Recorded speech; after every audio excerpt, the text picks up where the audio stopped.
In today's video, I'm going to teach you how to refund your Google Ads balance. Whether you've over budgeted or simply need to pull back a bit on your advertising spend, this tutorial will guide you through the process step by step, easily and efficiently. Let's dive right in.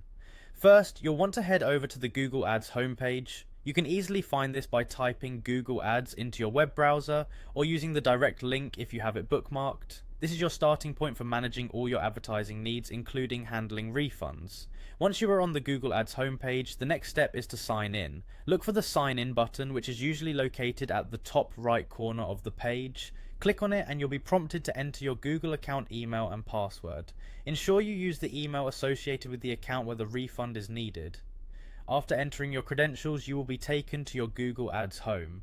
Now that you're logged in, you'll find yourself on the Google Ads dashboard, which provides an overview of your advertising campaigns.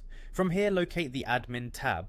This section is crucial for managing your account settings, and you'll find it either in the main navigation menu or as an icon that resembles a gear.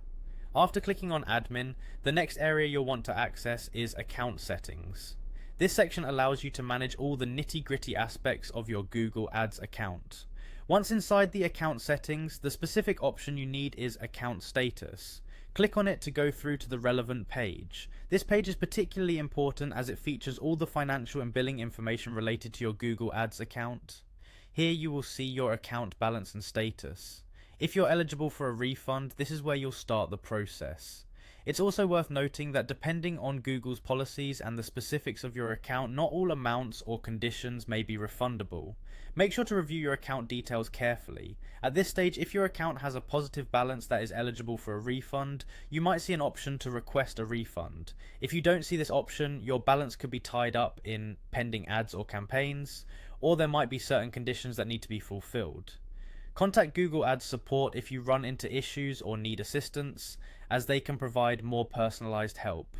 And there you have it, you now know how to navigate through Google Ads to request a refund for your account balance. It's always important to manage your budget wisely and ensure that your advertising strategy aligns with your financial goals. Thanks for watching, and I hope you found this tutorial helpful.